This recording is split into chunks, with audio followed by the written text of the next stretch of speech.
Эрхэм өндөд үзэгч сонсогчдынхоо өнөөдрийн амар амгалан айлтган мэдчилье. Хүн ертөнц подкастын сүүлийн дугаар та бүхэндээ хүрж байна.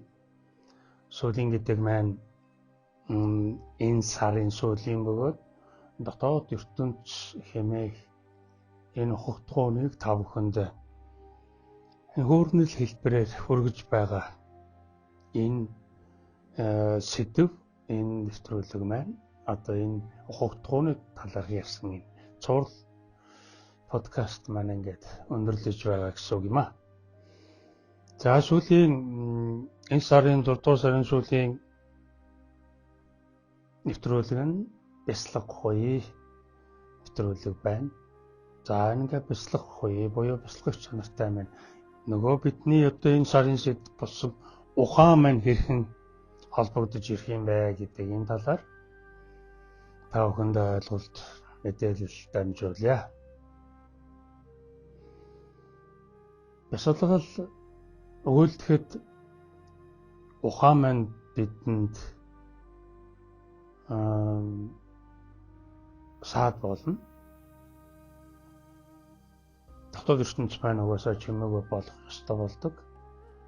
Бид нэр бяцлаглыг яагаад ийм үнцэнтэй болгож, бяцлаглыг яагаад ингэж их ач холбогдолтой болгож ярьдаг вэ гэхээр манай подкаст бяцлах хуй энэ ач холбогдлыг өндөрт өргөдгийн учир нь болохоор хүмүүн заяан нэмэн мөн чанар нь бяцлагч чанартай юм аа гэж байна. Бяцлагч чанаргүйсэн бол бид нар амьтнаас хөрцгүй байх байлаа гэж ерөнхийдөө ойлголт нь ийм гэж гарч ирдэг тийм ээ. Тэгэхээр ухаан маань бяцлагтай бол зогсохгүй нэ, хамт явахгүй нэ. Тэгэхээр одоо түрүүчийн зөвлөгөөр ярьжсэн ухаанаа хайнижлэн болгож ав гэсэн тийм ээ. Буур хурим хий гэрэл гэсэн тийм ээ. Ингээд гэрэлцэн ухаантайгаа за одоо учир болно. За би одоо ингээд бяцлаглаа үлднэ. Ухаан маань доод нөгөө сэтгэхүй сэтгэл бодлогоороо чимээгүй байлгахыг хичээгээрэй. Би энэ сүнслэг ахууруугаа нэвтэр морох гэж байна. Тийм учраас дотоод ертөнцөө чимээгүй болоход ухаан маань анхаарч үзээрэй. Нэг иймэрхүү яриа хөрөө хийж байгаа юм шиг болдог байх нь байна л да. Тэгээд нөгөө ухааны альва нэг үйлдэл хөдлөл ямар нэгэн тийм илрэл тодрол үгүйгээр бяцлаглан маань явагдах учиртай.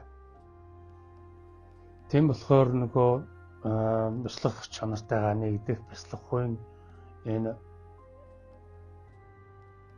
төлөв маань ухааны цааш үргэлжлэх ухааны дээр орших өрнөх ийм учиртай болж хувирж байна. За юуны төрөнд бяцлах ухаан хоёр маань хамт байхгүй нэ гэж. Тэгэхээр эн чинь бяцлал гэдэг маань бидний одоо энэ өдөр тутмын амьдралдаа тодорхой хугацаанд л хийдэг буюу үйлддэг энэ дадал зуршлын дэмжлэгтэйгээр хийгддэг ийм дотоод анирдлын аниргүй төлөвийн энэ үйл ажил маань бүтэн өдрийн 24 цагийн маш бага хугацааг л эзэлдэг тийм ээ. За өглөө орон бяцлал гэж хийдэг хүн байлаа гэж бодоход өглөө 1 цаг орон 1 цаг гэхэд ердөө 24 цагийн 2 цагийг нь бяцлагалдаа зориулдаг. За бяцлал хийдэг хүмүүс нь болохоор зэрэг 24 цагийг тэр чигээр нь дотоод ертөнцийнхөө хэрэгшээл гадаад ертөнцийнхөө шууд өдөр тутмаар явуулцдаг. Тэгэхээр энэ харамсалтай буюу хүмүүн даяаны хөгжлийн тухай асуудал нь орхигдсон хэрэг болдог. Энэ тухайд манай хүн ертөнц подкаст яриад байгаа тийм ээ. Тэгтэл бид нар амьд байгаагийн учир шалтгаан нь бидний сүнслэг амьд чанар маань чухал байна тийм ээ. Тэр байж ичэд амьд байгаад байна гэж байна. Тэгэхээр энэ амьд байгаагийн учир шалтгаан нь өөрөө танд суралцах үеийн шалгалтуудыг авдаг, хичээл даалгавруудыг өгдөг. Тэгээ шалгалтаа аваад танаас ямар үеийн бөгөөд ямар үйл бусын энэ төлөвт буюу дотоод хөгжил нь хэр явагдаж байна вэ гэдгийг дэнсэлдэг гэсэн үг. Тэгэхээр нөгөө бид нар дотоод ертөнц буюу энэ одоогийн энэ ярьж байгаа сэдв энэ ухаарахад төлөвт 24 цагаа бараад байхад буюу ухаанаа 24 цаг ашиглаад байхад энэ ухааны гол орон гэр болсон энэ тарих байна. Тодорхой хэмжээний энергиэр дутагдана буюу тэр ядардаг. Тэгэхээр бид нар тархиа амраахын тулд өөрийн мэдлэггүй ороо болохоор нар жаргахаар бид нойр урж итгэхгүй байдалд ороод ингэж унтаж амарч байж өглөө нармад ургахтайгаан зэрэгчээд бид нар сэргэлэн цогоо эрчим энергитэй болоод босч ирдэг.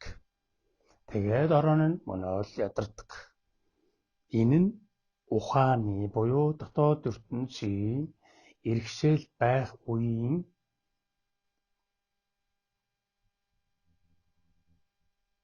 ядаргаа туйлдал. Тэгэхээр бид нэр одоо бяцлал хийдэг хүн гэхэд л 2 цагийг зарцуулж байна. За цаашаага нэлээд гүн бяцлал одоо энэ төр юм байдаг хүмүүс нь тодорхой бас нэг хэдэн 4-5 цагийг зарцуулж байна гэж бодъё. Гэвч энэ хангалттай биш хугацаа. Тэгэхээр бидний амьдралын маш бага хувь нь амин чанарынхаа тусын тулд хэрэглэгддэг гэсэн үг байна. Тэгэхээр энэ амьдарч буюу энэ суралцж буй энэ биеинд байгаа энэ сүнсний энэ удаагийн төрөл нь бидрийг тодорхой хөгжлийн шат алхамыг хийх ийм зорилго бүхий сүнсний даалгавар энд хэрэгжих учиртай болгож бидэнд тулгагддаг. Бид нар түүнийг энэ сэр цэхэрхгүй хүртэхгүй бол бид нар яг л гадаад ертөнц дотоод ертөнцийнхөө иргэшээлээр амтан лугаа явсаар энэ асаа дуусгах болно. Тэгэхээр энэс урдчлан сэргийлэх буюу энийг ойлгож мэдж энийг мэдрээд ингээд ухаараач гэж. Тэгэхээр нөгөө эхлээд мэдсэн зүйл ойлгосон зүйл мэдрэгдээд мэдрэгдсэн зүйлийг сая ухаарна гэдэг шүү дээ. Тэгэхээр тэр чинь ухаан дээр хэзээ үрж ирж байгаа нөхөд мэдрэгдсэний дараа хурж ирнэ. Тэгэхээр хүн цаг хугацаа буюу энэ мөнх бусын чанар гэдэг зүйлийг бид нэр түрүү чинь нэвтрүүлгээр яриад байсан тэр хүүхэд нас том болсон нас энэ хоёр насыг харьцуулахын тулд фото зураг ашиглая гэсэн тийм ээ. Гэрэл зураг ашиглаад харахад хоёулаа таамаг мөртлөө энэ 3 настай биш одоо энэ 20 настай таамаг. Тэгтээ энэ 3 настай биш гэж хэлэх боломжгүй тийм ээ. Ингээд бүх юм хувьсэл өөрчлөлт мөнх бусын чанараа нийлчилдэг. Энийг бид нар мэддэг, ойлгодог байж болно. Тэгвэл яг энийг боловсруулад ирэхээр мэдлэг ойлголтоо боловсруулад ирэхээр мэдрэг ахуйда сэргийг орж ирнэ гэсэн үг байна. Тийм учраас заавал энэ дамжлаар явд юм а гэж учирлан тайлбарлаад байна л да. Тэгээд мэдрэг ахуйд ирэхээр тэр чинь үнэн болж хорно. Мэдлэг ойлголт бол үнэн чимшиггүй чимшиг байж бол тэгэхээр яг мэдрээд ирэхээр яг өөрийн бие цогцоор түүнбэ тэр хүртэмжээрээ хүлээж авдаг учраас энийг мэдрээгүй харахгүй. Энийг худлаад их аргагүй. Энийг үнэмшгүй байхын боломжгүй. Яг тэгвэл энэ фото зургаар харуулчих штэ тийм ээ. Энэ 3 настай та биш ээ. Таны яг одоо энэ зурагч энэ байна. Та бол энэ бол та биш гэд 3 настай үеийн чинь зургийг биш гэдэвэл наадах чинь миний 3 настай байх тэр жоохон байх үеийн зураг штэ. Энэ чинь одоогийн зураг гэд ингэн тийм ээ. Энэ чинь та мэдрээд штэ тэрийг тийм ээ. Миний 3 настай байх үеийн зураг мөн яалтчгүй мөн. Тэгээ яг тэр үед ийм ховч хонортой ингэж байдаг байсан. Тэр үед манайх тэнд ингэж амьдардаг байлаа гэх. Тэгээ чи та мэдэрнэ өөр хин ч мэдрэхгүй тэрийг. Тэгээ мэдэрч хүлээж ав. Тэр хүртэмжийг одоо тэр 3 настай фото зургийн өгч байгаа хүртэмжийг та л мэдэрнэ. Өөр хүн бол мэдрэхгүй тийм ээ. Мөн байна харчаад мөн байна гэх болохоос биш тань шиг мэдрэхгүй. Энэ мэдрэгдэж байгаа хүртэмж нь өөрөө альва юм мөнх бос шүү гэдэг хэлдэг. Энэ сургалтын хэлбэр байдаг. Энэ мэдэрсэн зүйлээс хүн цаг хугацаанд явж байна, бийж нас нэмж байна гэд мэдэрдэг. Тэр хүртэмжийг мэдрэмжээр бүртгүүлж аваад тэр хүртэмж мэдрэмж буюу мэдрэхүйн нэм тогтолцоонд чинь үнэмшил төрүүлдэг. Тэгжээ сая ухаардаг байх нь шүү дээ. Тэгжээ сая ухаан чинкэнэрээ тусаж аавна. Мэдрэх ахуйн боловсруулалтаар ухаан сая чинкэнэрээ таны ухаан гарч ирдэг. Таны ухаан энэс гарч ирдэг. Зүгээр л ухаарлын тийм одоо ёс суртахууны үжил баримтлалын ингээд сургалт мургалтаар хүлээж авсан тэр мэдлэг ойлголтоор л яваад. Тэр ухааныг зарсан тэр боловсролыг олсон энэ бүх үйл явц чинь таны ухаан төрөх болоогүй байгааг л хэлдэг буюу таны ухаан төрөөгүй байдгаа гэсэн үг.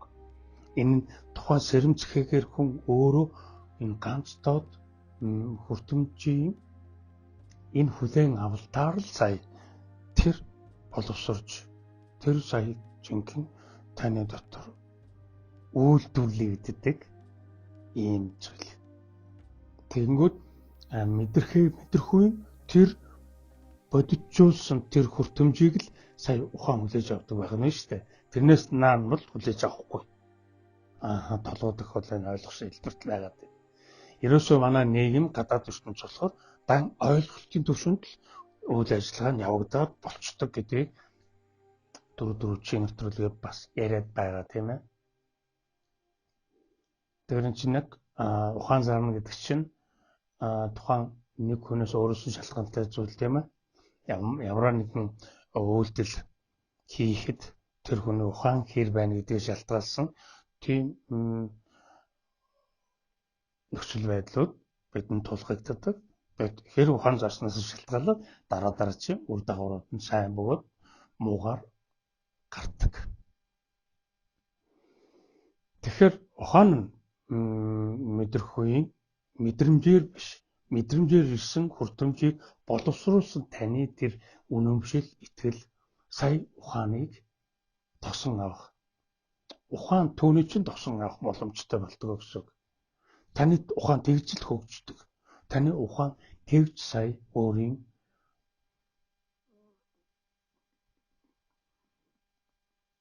ганц тод ухаан чинь тэгж л бүрэлдэн бий болдог гэсэн үг.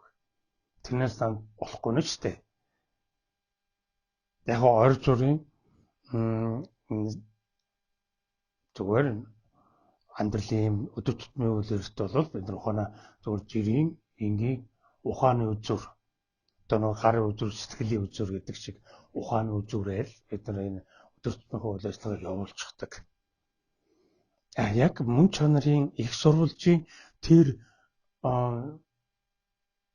итгэл үнэмшил түүний үнцэн тэр хөгжил яг байх юм уу байхгүй юм уу энэ ер нь яадаг учиртай энэ асуултын хариултан дээр ирэхээр таны ухамсарлаг буюу оюунлаг энэ төлөвийг чинь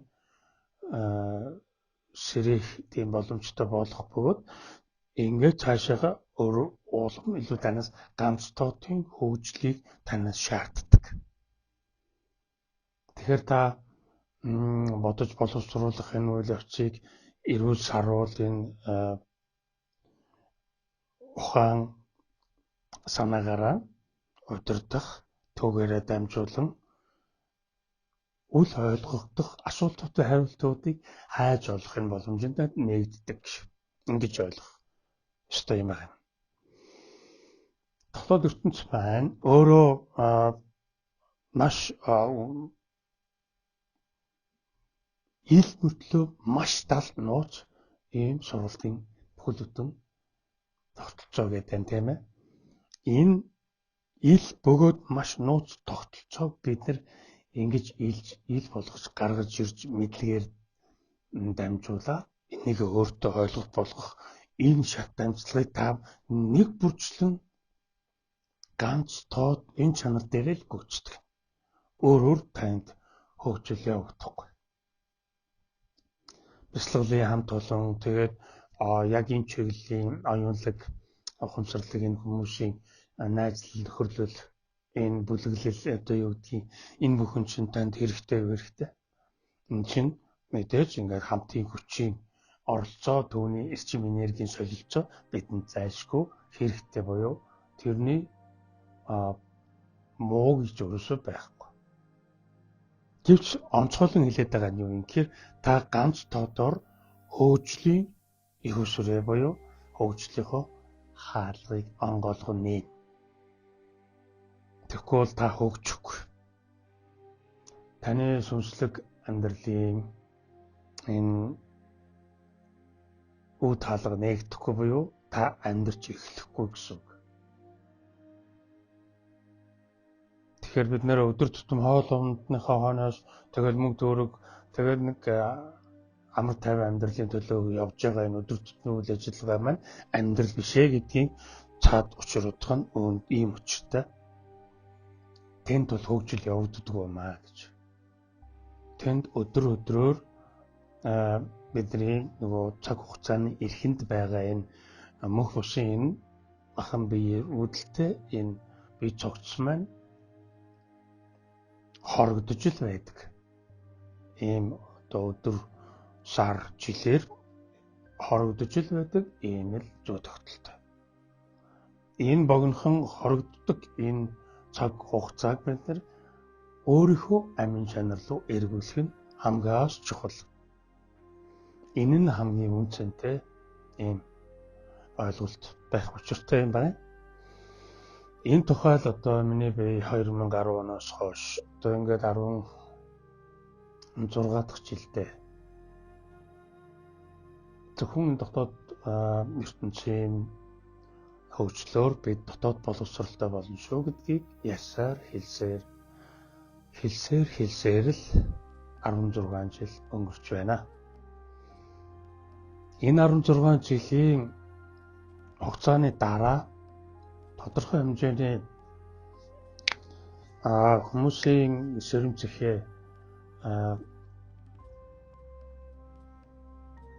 өргөгдсөн гэж үзэж байгаа учраас энэ жил би нэг онцгой үйл явдал явуулах гэж байгаа нь одоо энэ цуврал ном бичсэн тухайга би энэ сошиал хуудасна тав хүндээ дийлгсэн байгаа тийм ээ.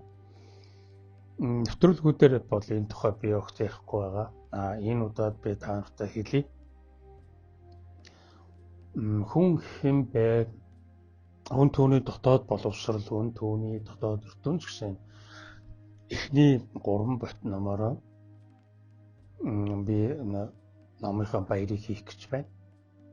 Тэгэхээр энэ номын баяр дээр энэ эхний 3 ботын агуулга түүний доторх утга ухаан нь та бүхэндээ хөөрнөл хэлбэрээр яригдж хэлэгдэхээс гадна манай бяцлагч нар маань мөн оролцож энэ дотоод боловсрал дотоод ертөнц хүний мөн чанарын тухай өөрсдийнхөө ойлголтыг та бүхэндээ бас хуваалцах ийм үйл ажиллагаа болно. Түүнээс гадна одоо миний бие болоод бусад энэ урлагийн хөгжимд энэ урлагийн тоглолтуудын бас явагдана. Ингээд багмун одоо ерөнхий номын танилцуулга дууссаны дараа асуулт хариулт явж чөлөөтэй бай гэдэг энэ ухааны тухай, сэтгэлийн тухай, сэтгэхүйн тухай энэ тухай нэлээд тийм өөрийнхөө асуумар зүйлүүдийг асууж нээлттэй ярилцах ийм боломж та бүхэнд олгож байгаа.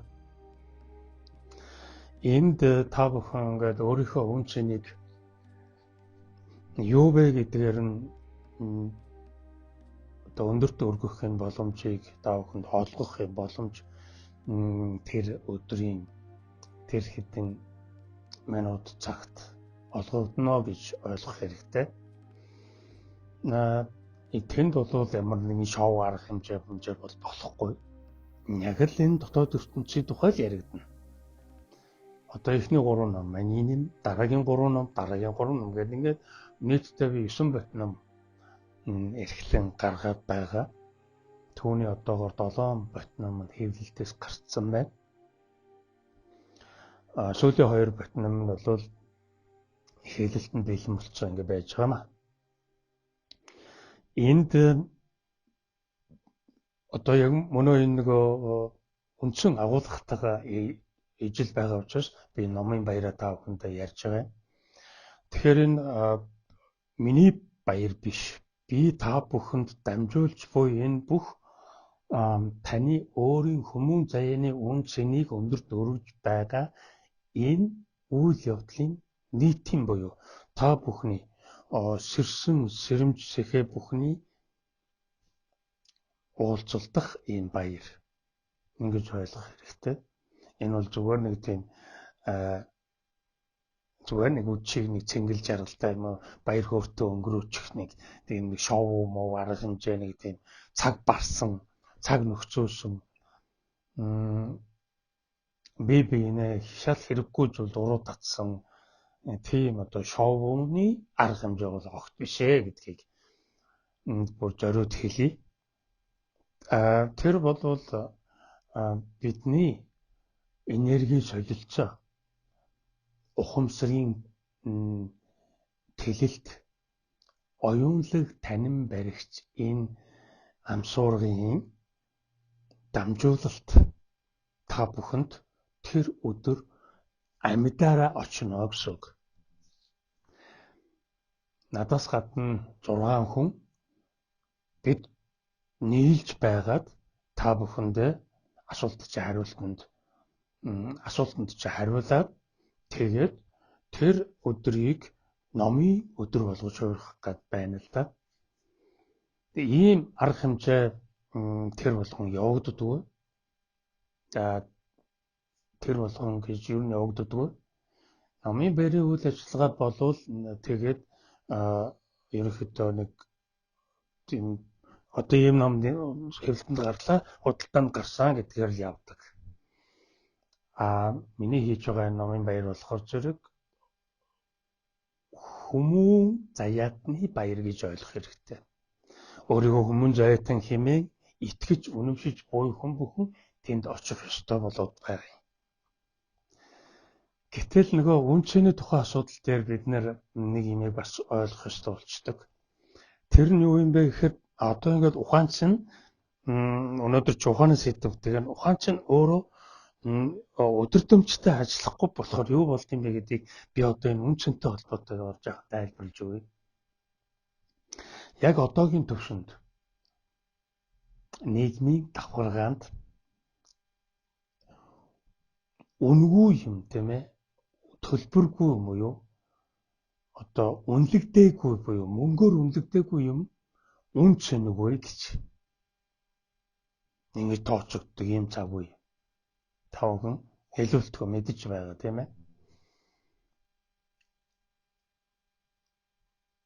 Мөнгө төлсөн л бол тэр чинь үн цэнтэй байх гэдэг.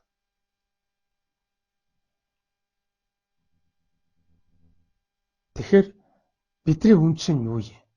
Бидний үн цэн мөнгөөр хэмжигдэх юм уу? Хүн төрлийн Хүмүүн заяаны үнц нь мөнгөөр хэмжигдэх юм уу? Энэ бол нийгэмд явдаг үжил санааны ухааны төвшний өдөртөмжгүй байгаа хэлбэрээр бий болсон үн цэний буруу ойлголт. Үн цэний тухай буруу ойлголт ингэж нийтийн хүртэл болсон байдаг. Хүмүүн заяаны энэ амин чанарын үн цэнийг бид мөнгөөр хэмжих юм уу? Энэ чинь боломжгүй шүү дээ. Ингэж манай сэргийг сэхэлэг хинж бодоод болчихно те. Мөнгөөр хэмжихгүй. Тэр байтугай хүний бодол сэтгэл, хүний энэ сэтгэл санаа мөнгөөр хэмжин гэж байхгүй гэдээ бид нар аюул сайн мэднэ. Гэтэл тэр сэтгэл санаа чинь дотоод ертөнцийн төдөх таны төлөөлөхгүй. Таны хүмүүн заяа гэдэг чинь амьд байна гэдэг чинь хамгаас үнцэнтэй юм а гэдгийг нь яагаад бид нар одоо тэрийг тодруулж гаргаж ирэхгүй байгаа юм бэ? Энэ асуудал тэр чинь яагаад үнцэнгүй? Тэр чинь яагаад тийм үнцний тухайн асуудлын оргилд нь яригдах ёстой байтал эхлээд бид нар мөнгө оргилд байгаа юм шиг ярьдаг болчихсон юм бэ. Энэнд бидний ухаан хүрэхгүй байгаа учраас ийм юм болдог. Тэгэхээр манай нэвтрүүлэг үн цэнийг өндөрт өргөөд та өөрийгөө өргөөд босгоод ирээ гэдэг юм. Тийм ээ. Та бол гайхамшигт хүн төрөлтөн болохоос биш хэн нэгэн төдийх юм биш шүү гэдэг байгаа тийм ээ. Тэгэхээр нөгөө үн цэн чинь хэмжигдэшгүй. Таны сүнслэг авах чинь мөнгө чанар.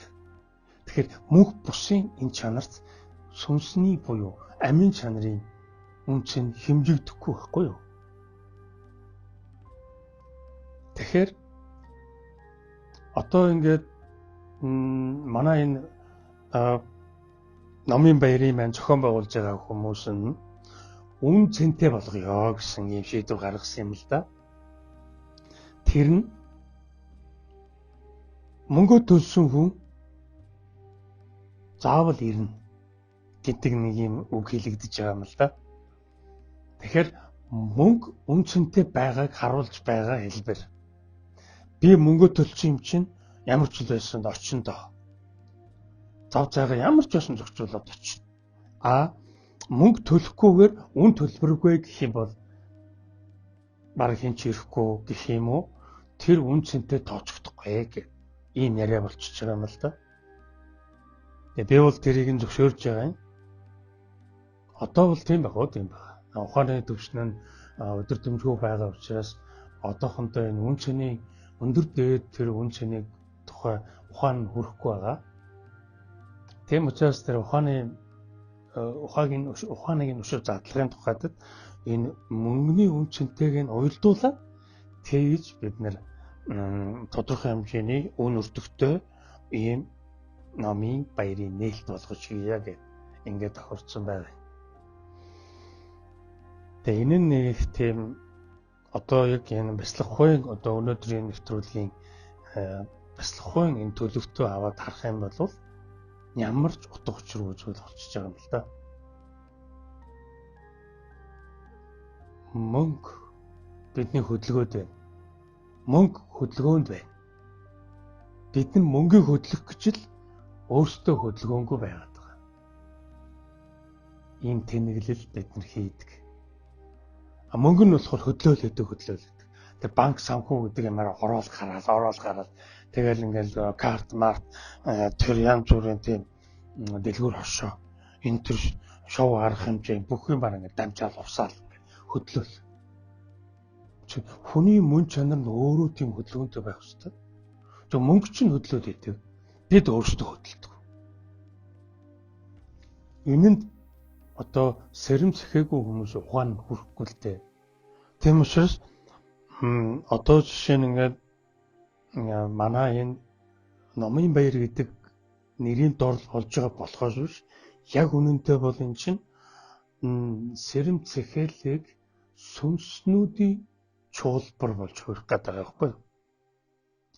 Чөлөөт энэ мөнх чанарын энэ үн цэнэ өндөр дөрвж чаддаг тэр сүнснүүдийн чуулбар болох гээд байгаа юм. Тэгэхээр тийм үн цэнийг өөртөө бий болгож чадсан энэ хүмүүс ирнэ гэж би яриад байгаа юм л да нөгөө зохион байгуулж байгаа хүмүүстэй. Тэгэхэд чинь тэгээд тэр заалч дүүрэхгүй л яах юм? Заал дүүрэх албагүй. Өөрийнхөө жинхэнэ үн цэн тэр амьд оршин буй тэр оршихуйн дайдад үнэлэгдэх тэр үн цэнээ мэддэг хүмүүс нь ирнэ. Тэрнээс наадвал нь яагаад ч ирэхгүй. Ягдгүй л эн чинь шоу тоглолт биш. Шоу тоглолт гэдэг нь одоо энэ нийтлэг болчихсон энэ урлын нэг хэлбэр байна л да тий. Тэгээд одоо хөөгд залуучууд тэр лөө хошуурдаг ингээ нэг үзэгдэж харагдах тэр байдал дээр илүү их байдаг учраас тэрэн дээр нөрөөлөд тодорхой төлбөртэйгээр маш том арга хэмжээ зохион байгуулдаг. Тэгээд тэр нь үн төлбөртэй байдаг. Тэгээд тэрэнд бол хүмүүс үн төгрөгөө зарцуулахтаа их дуртай. Гэтэл манай арга хэмжээ болох шал өөр. Бид бодрол, бясалгалын төлөвт намуун төлөв, намуун тайван, намгалантай төлөвийг тэр орчинд бий болгоод тэгээд бид нар нийтдээ нэг тийм оршихуйн дайдын хэмжээний тийм эрчмийг үүсгэх. Тэгээд түүнээс бид нар үн цэнийхээ гайхамшигт тэр энергийг мэдрэх ийм боломжоор би та бүхнийгээ хангаж өгөх гээд хичээгээд байгаа юм. Энэ тухай яалтч байхгүй яригдчихлаа. Тэгэхээр ягаад тэгэхээр энэ миний сүүлчийн нэвтрүүлэг подкаст учраас энэ одоо энэ 7 сарын 1-нд болох гэж байгаа үйл явдал яриад байна тийм үү. Тэгэхээр ингээд үн цэний тухай яригдаад ирэхээр л миний инээ түрээд байгаа байхгүй юу. Одоо тэгээд одоо өөрийнхөө амьд байгаагаа яагаад үнэлэхгүй байгаа юм. Энэ чинь үн цэнтэй. Он чинь юугаар ч хэмжигдэшгүй. Тэгэхээр амьд халтай юм тохиолдохоор бид нар юугаач хайрлахгүйгээр амиа аврах хичээдэг тийм ээ. Ямар нэгэн өвчин зовлон юуд ч тохиолдсон байлаа гэсэн яаж хийж байгаад л одоо хандив тусламж гуйж байгаа. Тэгээд одоо нэгнийхээ өвчин зовлонгоо салгадаг. Яг эндээ туслахаар л бид гинтл ухаарсан юм шиг болдог. Гэтэл бидний амь маань угаасаа мөнхийн чанартай. Энэ бие маань мөнх бусын чанартай. Тэгэхээр нөгөө мөнх бусыг бид нар мөнх бусаар нь хүлээн авахгүй байгаа учраас өнөөхөө бид нар амьтайгаа хамт мөнх бус байлгах гэдэг. Ийм болж хувирчдаг. Тэгэхээр нөгөө үн цэн гэдэг маань мөнхөр хэмжигдэггүй тийм үү? Та бүхэн бол зүгээр нөгөө ойлголтын төвшөндөө бол тийм ингээд толгойд огч байгаа. Яг ухааны төвшөнд ингээд очиод аваачаад мэдрэмжээрээ дамжуулаад ингээд үнэхээр тэр туулалтыг үзүүлээд ухаарч чаддсан бол эн чинь бүр үгээр хэлхийн аргагүй байхгүй юу? Юу мөнгө төгрөгийн үн цэнтэй харьцуулгая. Тэр мөнгө төгрөгийн үн цэн чинь бүр тэр хогийн тамтан тэр болж хувирна. Хүмүүн зээний үн цэн чинь бүр тэнгэрийн болж хувирна штэ. Тэгэхээр нөгөө үн цэнтэй холбоотой тэр мөнгө төгрөгийн асуудал дээр би зөвшөөрсөн нь болохоор энэ ухаан хөрөхгөөнүүд нь ирэхгүй. Үнэхээр энийг ухаарсан хүмүүс нь ирнэ. Тэгэхээр өнөөдрийн сэдвийн ухаан гэдэгтэй мөн эн чинь яг холбоотой явчихна. Үнэхээр холбогдно. Тэгэхээр энийг ухаарна гэдэг чинь бас хэрийн барилга. одоо чинь манай зах зээлийн нийгэм гэдэг одоо яг энэ бүгд л өгөө авааны энэ хуулийн дээр явагдаж байгаа яг энэ цаг үед хүмүүсийг яг тийм тооцооны ухаанд л оруулсан байна. Тэгээ ямар ашигтай яах юм? Одоо ашиггүйрээ бол зөөж хөрөнгө оруулахгүй, ашиггүйрээ зөөж харахгүй. Ашигтай руу л явж байгаа ийм цаг үе тийм ээ. Тэгэхээр энэ мэслэл бүтээл, энэ оюун санаа энэ чинь ямар ч ашиггүй. Яах юм? Ямар ашиг болох юм араас чинь? Та би хөрөнгө оруулъя. Танад ямар ашигтай? Таны оруулсан хөрөнгийг чинь өрөөл дуусгана. Тэгэл энергийн л ашигтай даа гэвэл одоо хинч үлэн өшөөрөхгүй тэнэг мангараар дуудаад л яваад байгаа юм шүү дээ тийм ээ. Яг ийм цаг үед л бид нэр яг ингэж өөрийгөө хинбэ гэдгийг явуулж харах боломжийг нэгдэж байна шүү гэдгийг энэ дашинд бас хэлмээр байгаа даа. Тэгэхгүй болохоор чинь энэ мөнгөл төрүүлж орж ирээд нь шүү дээ бидний урд дуур те. Бидний хүн чинь нэг зөвхөн мөнгөл хэмжих гээл дайрал ороод ирэл ингээл. Уучлаарай. Тантай тамгүй би болчихно гэдэг мөнгийг тэр хинэн авна яануу тэгээд цацаад аяж хэмжээний тийм өндөр үнцэнтэй хүмүүс бид нар бол. Ялангуяа монголчууд. Нэг тийм юм зээгөө төлөвтэй маяг нэг ардчлалын одоо эхний үедэл явж байгаа энэ түүхэнд угаасаа нэг юм мөнгөний хойноос эд баялагын хойноос хурцлдаг тэр нь ч умдаг ийм хурамчд хүмүүсийн дайралт төрийг авдаг эзэлдэг юм нь бол яг жамаараа юм шиг явдгаар явж л байгаа. Одоо яг тодорхой болж байна. Бид нар тэнд бол нэг үн чинь нөгөөдөх шаардлагагүй. Ялангуяа ухаалаг хүмүүс. Тэдэртэйг нь очлоо юу болдог гэсэн ч тэгжил байх нь замын хэрэг болчиход байна. Хүмүүн зөөнө үн чинь бол тэрнээс тустай зүйлээ. Тэгээ бүх юм нь авах өгөхийн барьцаан дээр л ингэж явж яхад тэр дунд оройлтой явж нэгэн хүн нас орлаа гэхэд тэр хүний нас орсны утга учирыг юуны төлөө энэ хүн амьдарч яваад нас барав гэдгийг үнцэн утга учирыг тодорхойлж бодох боломж энэ өгөө авааны хуулийн дээр явж байгаа энэ хүмүүсийн гой ухаанд нь орж ирдэг. Тийм ухаан эднэрт үйлчилдэг. Тэгэхээр нийтийн массыг хамарсан энэ төлөвт ганц тот ухаан үйлчилдэггүй юм гэдгийг та бүхэн сайн мэдэж авах хэрэгтэй. Энэ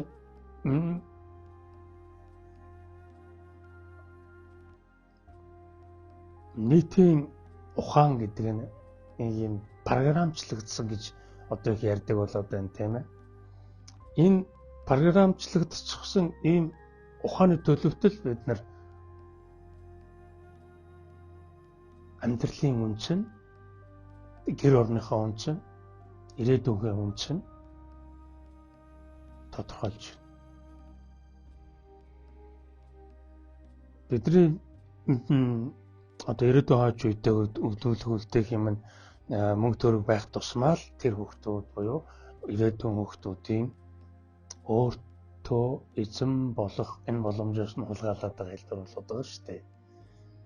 Тодорхой хэмжээний амьдралын сургалтыг үзээгүй.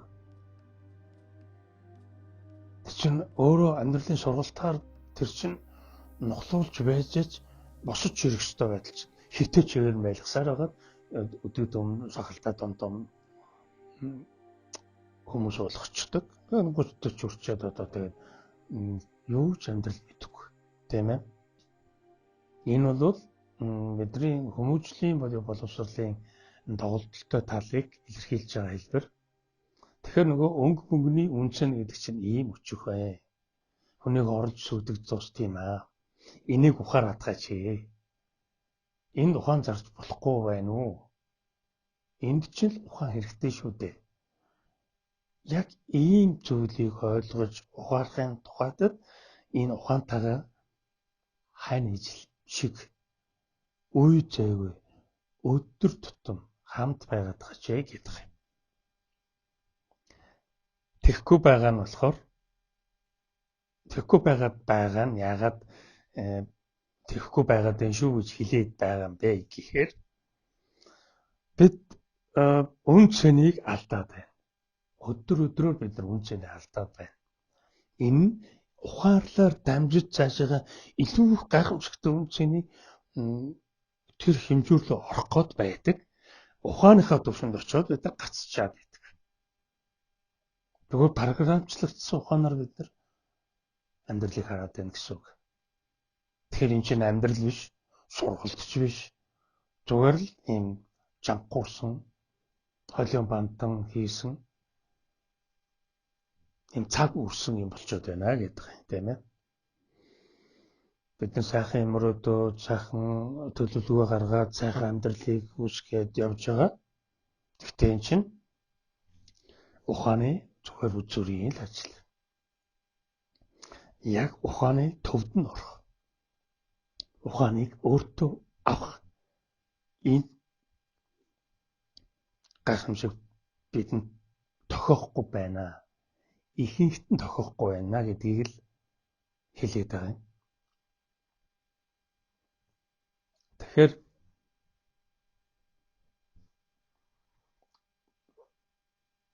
мэдэж ойлгож мэдрээд ингээд мэдхгүй ойлгохгүй мэдрэхүйн төвшнөр дамжиж байж ухаардаг энэ нь ганцдод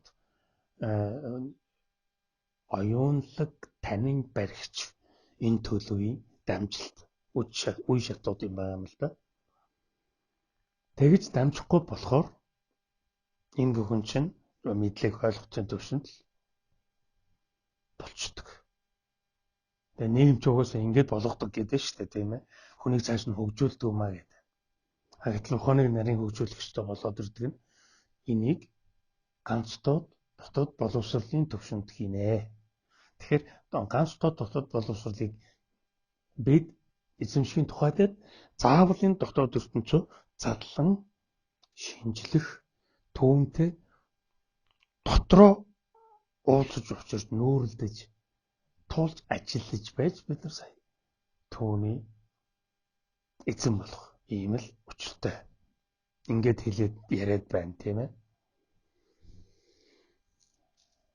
Энэ нь тэрэнд хамаагүй гэж ямар ч тийм ялгамжаа бол байдаггүй. 8 тэрбум гэж би яриад байна шүү дээ, тийм ээ. Энэ чинь ямар учиртай гэхээр хүн төрөлд ирсэн л бол гэж байна. Хүн төрлийг авсан нь бол. Та бол дотоод ертөнц хэмээх энэ сургалтаар өдөөдөж энэ сургалтын хичээл даалгавраар сэрж сэхэрж байж сая сүнсний чирэг бүтдэг юм шүү. Өөрөөр мэдлэг ойлголт тэгээд мэдэрсэн төдий ингэж явж л таны амьдрал ууснаа. Мэдээд ямар ч нэмэргүй гэд мэдсэн хэрэг гарахгүй гэдэг юм, тийм ээ. Ухааны бяцлахгүй энэ төвшөнд болохоор энэ бас энэ гүн ухаан философийн тухай бас дурдах ёстой. Шинжлэх ухааны тухайч бас ярих ёстой. Энэ чинь бүгд ухаан дээр явж байгаа учраас, тийм ээ. Гүн ухаан гэдэг. Шинжлэх ухаан гэдэг. Эдгээр чинь гүн ухаан, шинжлэх ухаан гэдгүүд нь бүгд сайн хэлсэн тэр ухааны үзүүрийн ажлууд байдаг. Ухааныхаа үзүүрээр л хийчих болдгоо гэсэн үг. Ухааны төвд нь очих боломжгүй. Шинжилэн судалдаг ухаан нь өөрөө шинжилсэн судалсан зүйлийг дахин шинжилж судлах гээд байгаа нэлхсэн ухааны төвшний ажил. Ингэж шууд ойлгох хэрэгтэй. Гүн ухаан гэдэг нь ухааны төвд нь орох биш, ухаанаар аялж ухааны ертөнц дотор аялсан аялал гэж хэлж болох юм. философи гэдэг нь. Философийн ухаан, гүн ухаан гэдэг нэг юм ярина. Тэгээд тэр нь их тийм өндөр авчихсан. Европын барууны орны л энэ хүмүүсийн сургууль иргэншлийн гацаанаас гарах янз бүрийн арга сам хэрэглэсний нэгэн жишээ нь энэ философийн ухаан л да. Энэ нь болохоор тийм гүн ухаан гэж ярьдаг боловч бас л тэр зүгээр ухааны үзүүрийн л хэмжээний. Тэгэхээр яг гүн ухаан нь философи нь ухааны дотор аялсан аялал юм аа. Тэрнээс биш ухааныг өөрийн болгож эзэмшсэн буюу ухаантайгаа гэрэлсэн, хуримлсан ийм нандин чанарт хүрээгүй гэсэн үг. Бидэнд өгөгдчихсэн байж байгаа дотоод ертөнцийн дээд оргил болгохын ухааныг бид нэр хүлээн авахгүй байгаа учраас түүнийг юу юм бэ гэж яваад байгаа. Тийм алдаанууд бид нар амьдралдаа зөндөө гаргадаг. Одоо харан хамтлагийн дуучин Чукагийн дуу байдаг штэ. Хайр минь хажууд минь байж гээд. Чи ерөөс харахгүй байгаа байхгүй юу? Яг хань ичлэн яг ингээ заяаных нь хань хажууд нь багасаа найзалцсан нэг тийм клиптэй гардаг штэ. Тэгээд хажууд минь байж хайр минь гэд ингээ дуулдаг. Яг тэр шиг бид нар ухаанаа тэгэд ерөөсө хардаг. Тэгвэл хэрэгэлдэг те тэр найз нь туслаалгүйгээл тэгэл янз бүрийн болоод ингээд асуудал үүсэнгүүт нь дандаа хажууд нь байж идэг. Тэр чи яг ухаантай адилхан байгаа байхгүй. Тэгсэн мөртлөө тэр нь чамаас эзэс салахгүй заяаны чинь хань байсан байдаг. Энэ тухай чука дуулдаг те. Тэр шиг ухаан чинь ингээд бив билээхэн байж л байдаг. Тэгэхэд бид нар ухаанаа судлаа л гэдэг юм. Тэр нь хажуудхыгаа зарцлаад ч юм уу хажуудхыгаа хэрэглээлээдэг болохоос биш. Одоо ухаанаа те хэрэглээдэлдэг болохоос биш. Түүнтэй бид танилдгүй, түүнтэй бид нэгддэггүй. Түүнийг бид нар бүрэн бүтлээр нь хүлээн авдаггүй.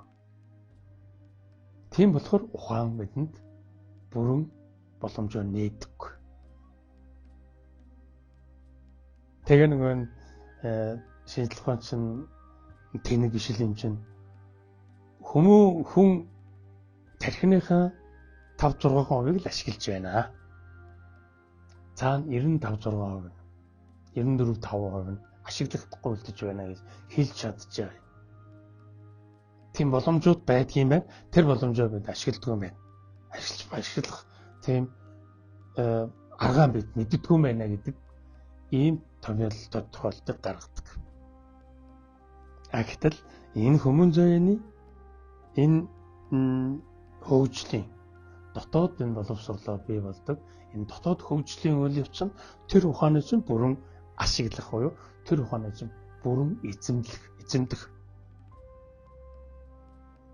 бүрэн төгс хэлбэрээр нь түүнийг хэрэглэх энэ эзэн байр суурийг хүмүүн заяа өөрөө эдлэх юм эрхтэй байдаг. Нийгэмд бол энэ боломжгүй, хүмүүсийн дунд бол энэ боломжгүй. Тэгэхээр бид нар одоо хүн төрөл гэдэг маань өөрөө хорлын өндөр түвшний бодгол. Гэхдээ хүн төрөл сүргийн амьтан биш шүү гэдгийг хэлж өгдөг. Энэ далдлууч энэ хэллэг нь энэ дотоод ертөнцөөр бидэнд өгөгдчихсэн байдаг. Тэгээд ялангуяа ухаан тэргээд ирэхээр бидний бүх юмны учир начир тайлбарлах янзтай болох гэдэг шүү дээ.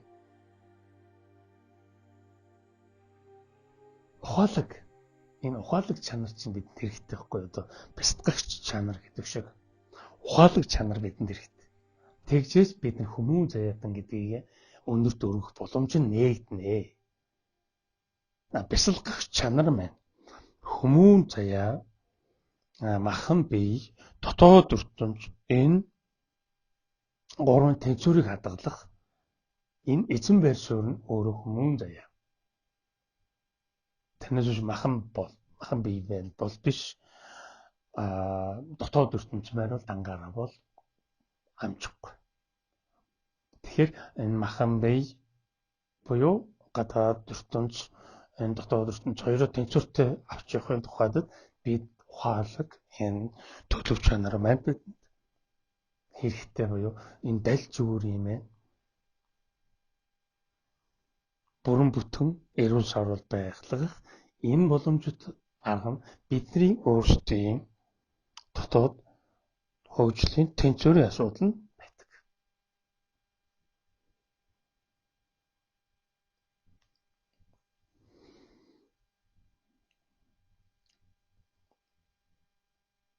Ухааны тухай задрагатай нэлээ их яригдана. Яг нь ерөнхийдөө ингээд манай энэ ертөнц подкастын маань өгүүлэмжүүд энэ он цаг хугацааны явцад үн цэн нь улам өсөөд явдаг. Энэ үн цэний өсдөг энэ хэлбэрээрээ энэ хэмжээнд яриад өнгөрөхөд болох юм аа гэж миний бие үзсэн учраас ийм өөрийн таньсан энэ чанарынхаа хэмжээнд тухайн энэ акшнтаа хэлж болох тэр боломжит хэлбэрийг л ашигласан ийм хөөрмөл тав хүндээ дамжуулж байгаа.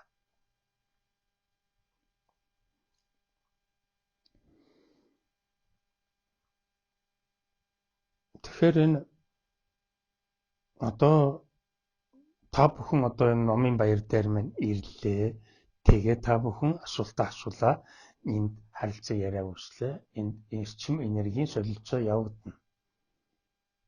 Тэгэхэд өшөө илүү нарийн төвшний ярианууд миний одоо энэ нэвтрүүлгээр яригдаж амжаагүй зүйлсийг өшөө хурцлж, өшөө эрчимжүүлж, мэдлэгжүүлж, ухааруулж ингэж бие биенээ тэтгэх ийм боломж бүрднэ. Тэгэхээр би энэ 9 бот намаа 3-3-аар нь 3 жил дамнуулан хийх ийм төлөвлөгөөтэй байгаа юм. Тэгэхээр эхний 3 ботороо одоо 2026 онд хийх гэж байна. Тэгэхээр 2026 онд бид нар эхлэлийн тавьчаад тэгээд дараа нь бид үнэгээ өшөө гоё энэ тийм үнцэнтэй болгохын тухайд материаллык буюу энэ орчны энэ нөхцөл байдлаа өшөө яаж сайжруулах талаар дадлаг туршлагатай болоод дараагийн одоо арга хэмжээ буюу номын бариуд маань илүү сонин тийм ухамсарлаг, оюунлаг тийм хэлбэр рүү илүү явна. Магадгүй байгаль дээр гарч байж болох энэ талтай. Гэхдээ энд бол ямар нэгэн тийм цуглаан үүсгэх гэсэн ямар нэгэн тийм бүлэг хамтлаг бий болгох гэсэн ямар ч тийм зорилго байхгүй шүү. Ганц тоо төгжлөөр хөгждөг боловч нийтээр хөгжихгүй гэдгийг л бид сайн санаж явах хэрэгтэй. Ганц тоотоор хөгжсөн хүмүүс нэгддэг. Тэрнээс биш нэгдэж байгаад ганц тоотоор хөгжих ямар ч боломж байхгүй. Нэгдсэн хойно ганц тоотоор хөгжих гэвэл бид биедээ садаа болоод биегээ хорлсонд тоочгдоод явчихдаг. Тэгэхээр энийг ухаарах хэмжээнд л хүн өөрийгөө өргөдөг өгч, өргөөд ирээч. Тэгээд уулзцгайл гэдэг байгаа хэлбэр байхгүй юу? Тэгэх юм бол энэ чинь ухаалаг чанараараа дамжигдаад оюунлаг ухамсарлаг энэ тэгэлтийн хөгжлийн энэ хязгааргүй энэ боломжийг өөртөө нээж өгч яана гэдэг чинь л асар хүнцэн шүү дээ. Ийм зүйл ярьдаг. Ийм сэдвэр жинхэнэ хүний хүнд нь өөрт нь бэлгэлдэг энэ хэлбэр одоо хаач байхгүй байна шүү дээ. Тэгээд ямар ч байсан таныг өөртөө эзэн болох та өөрийнхөө үн цэнийг өргөх өөрийн ганц дот энэ боломжоо ашиглах ийм боломжууд байдаг юм шүү. Ингэдэг юм шүү гэдэг энэ мэдлэг мэдээллийг та бүхэндээ дамжуулж байгаа. Тэгээ энэ дамжуулалтынхаа баярыг бүгдөө хамтдаа хийцгээе гэсэн ийм санал санаачлага гарч байгаа гэсэн хэрэг шүү. Тэгэхээр энэ дээр та өөрөө ирэхээс гадна таны хайрладаг, хамгийн хүндэлдэг тэр хүмүүсээ бас дагуулад хүрээд ирэх юм бол та өөрөө сэрэм зэхээгээ нэмэгдүүлэх, өшөө хурцлах, эрчимжүүлэх үн чинээ өсгөхөөс гадна нөгөө дагуулж ирсэн хүнээ мөн тийм боломжоор хангачна гэсэн үг. Тэгэхээр энэ нь маш үнцэнтэй уулзалт байх гэдэг шүү дээ, тийм ээ. Үнцэн гэдэг бол ингэж яригдан болохоос биш. Мөнгөтэй холбоотой хальваа үнцэн. За та энэ одоо манай энэ шоунд ирвэл даацтан болох боломжтой. Тэгэх юм бол та 3 өрөө байртай болж болно гэх. Тэгэхээр хүмүүс магадгүй ч юм уу ингэдэг нэг тийм сэтгэлийн тархи руу өгсөн энэ одоо тархи угаалт буюу энэ програмчлалын энэ хэлбэртэл хүн өөрийгөө үнэлэх юм бол тийм л хэмжээний үнцэнтэйгээр өөрийгөө бодчих. Гэхдээ 3 өрөө байр очих юм мэдвүтэй. Тэгвэл ямар илүүдэх юм биш. Байртай ч гэсэн 3 өрөө байртай болсон хүн очицээдээ өгөх болно шүү дээ. Ийм л хэмжээнд бодно тийм ээ. Ийм л хэмжээнд ухаан ажил. Гэтэл энэс ч өөр юм байдгийм аа. Бидний үнцэн гэж өшөө нандин юм байдгийг. Энийг үгээр хэлж болдгоо. Энийг мөнгөөр хэмжиж болдгоо юм. Энийг хэлдэг хүн таны дотор өөрөө та байгаа болохоос биш энэ гадна талд энийг хэлдэг. Тэгээд энэний тухай ярилцаж болох хүмүүстэйгээ нэг цуглана гэдэг байна өөрөө асар их үнцэн байгаа байхгүй юу? Таны амьдралдаа өөрийгөө үнэлсэн хамгийн том үнцэн энэ байх магадгүй. Хинээч ашиг сонирхлын төлөө ерөөсөө энэ номын баяр явагдахгүй. Зөвхөн ганц тоод энэ эрхэм ариун сүнсний тухай юм. Тэгэхээр эрхэм ариун ганц тоод сүнс нь өөрөө нэгдлийн чанар буюу оршихуйн дайдын хэмжээст бүртгэлтэй гэж ингэж ойлгож болно. Тэгэхээр сүнс маань өөрөө оршихуйн хэмжээний бидний энэ хүн биед байгаа энэ тохиолдолд бид нар их язгуурын үнцэн маань тийм өндөр хэмжээшгүй, үнэлшгүй. Гэхдээ одоо би хүн заяанд байгаа яг энэ хүмүүн төрөлд байгаа яг энэ цаг үед би асар өндөр үн чинийг одоо бий болох боломжтой байна. Энийг би ухаарлаараа дамжуулах юм байна. Энэ нь ухааны энэ хэмжээст болох зүйл юм байна. Тэгээд дараа нь бид нэр оюунлаг, ухамсарлаг, сүнслэг болоод ингэ явдаг юм шат дамжлагуудаа цаашаа хөгжих юм байна. Ухаанаас даваад гарч чаддгийн бол цаашаагаа бид асар хурдтай хөгжиж болох юм байна гэдгийг манай хүн эрдэнэ подкаст та бүхэндээ 16 жилийн турш ярьж ирлээ. Ингэж хэлж болно. Завсарласан эсвэл хугацаа би 12 жилийн завсарласан байгаа. Тэгтээ YouTube сувгад буюу тэгээд энэ ном тогтмол бичихийн үйл явц маань тасраггүй учраас би энийг тасласангүй гэж хэлж байгаа.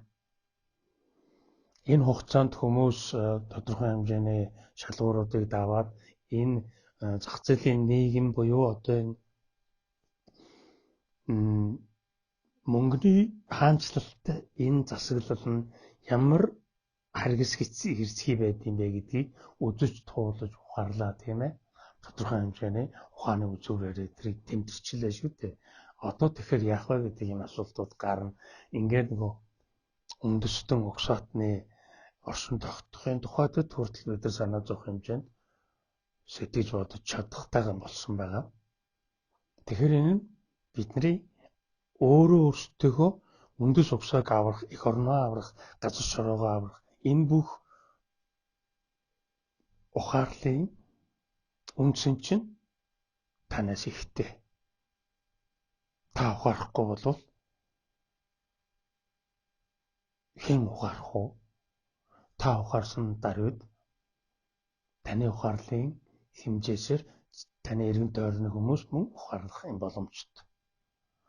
Тэгэхээр ухаанаа ядаж бид нар ашиглаж яснаа тэнтэйгээ бүр ханилан цууй гэрлий гэдэг нь шүү дээ, тийм ээ. Ийм сайхан мессеж та бүхэндээ дамжуулж байгаадаа баяртай байна. Ухаантайгаар гэрлий гэдэг үгийг би ерөөсө бодож байгаагүй. Тэгээд яг энэ ухааны төвшний 6 сарын эхний нэвтрүүлэг хийгээд эхлэхэд л тэр бол бидний салж болохгүй нэгэн зам ёсны хань жил маань юм байна гэж ингэж дамжуулалт шууд орж ирж явах жишээтэй. Тэгээд ухаанаа өндөрт өргөх энэ өндөрт өргөгдсөн ухааны энэ танин барьсан чадвараар нөгөө оюун маань өөрөө ажиллагаанд ордог юм үе шаттай гэдэг шүү дээ, тийм ээ. Тэгээд нөгөө оюунлаг ухамсарлаг нь цаашаа үргэлжлээд явна. Ямар ч үсэн бид нар ухааныхаа бүрэн бүтэн эзэн нь болж чадах юм бол энэ шинжлэх ухаан, энэ гүн ухаан, философийн бүр оргил дээр нь гарна. Ийм боломжтой болно гэж ингэж ойлгох хэрэгтэй. За эрхэмсэг оюунлаг ухамсарлаг хүн ертөнц подкастын эрхэм найз та бүхэндээ 12 жилийн дараа дахин хүргэсэн хүн ертөнц подкаст маань ингээд өндөрлөж байна. Та бүхэн